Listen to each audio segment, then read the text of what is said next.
Unsay kalainan sa paid teacher o demo teacher teach? Okay, this is the difference between paid teacher and the demo teacher. So if you are a paid teacher, then you are having a lessons with the regular students. It means that you have a continuous lesson. For example, you do lesson 1, and then on your next session you're gonna do lesson 2, and so on. So that is like, you know, the usual. You're gonna have a continuous lesson that is for paid teachers. So you have regular students, and you can also check your schedule, who are your students, or your schedule ahead of time, which is the advantage of a paid teacher. You can check their the schedule already, like the following weeks or months. You can check already your schedule, who will be your students, so you can prepare ahead of time. You can prepare the lesson, you can practice the lesson before you do your lesson, before you do your class. So that is for paid teacher. Second is demo teacher. When we say demo teacher, it means you are just going to handle demo lessons.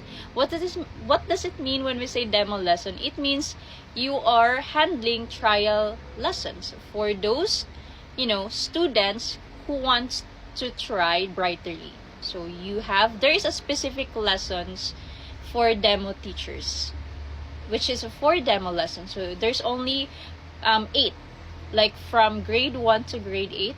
And then for high school, that is grade 9 to grade 12. So it means that those students that you met, that you did a class in demo lesson, you're just gonna meet them once. Okay, it's a demo lesson. You're not gonna be their teacher when they are going to enroll in Brightery. So you just did a demo lesson, a trial lesson. That is the difference between paid teacher and demo lesson. But the salary is the same.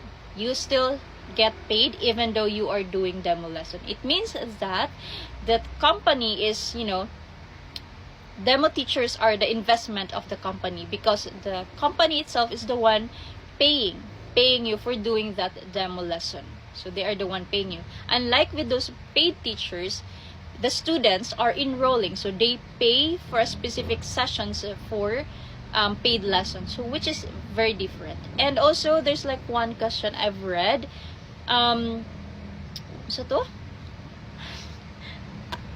okay, there's another question. This is for demo teachers. So for example, so for example, if you are makapili ba ka if gusto ka mag-demo or paid teacher? No, the Brightery company will decide or will give you the offer if you will be a paid teacher or if you will be a demo teacher.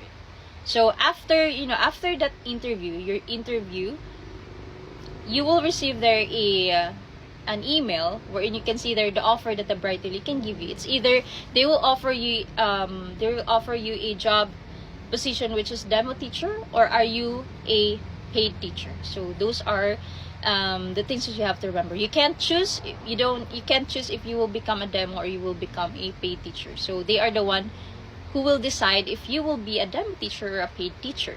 Okay? And then here's another thing. This is for demo teacher na ito yung nangutana nga.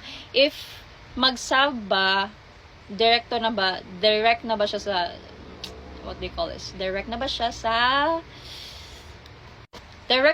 schedule? So, kani siya. For example, makita, if you are a demo teacher in Brightery, makita man mo dito sa schedule, nanay nakabutang priority. So, if nanay nakabutang nga priority demo, it means priority teacher ka ana nga demo. When we say priority teacher, it means na kailangan gyud ka mo enter, kailangan ka musulod ana nga lesson, musulod ana nga klase kana nga time if you are a priority teacher.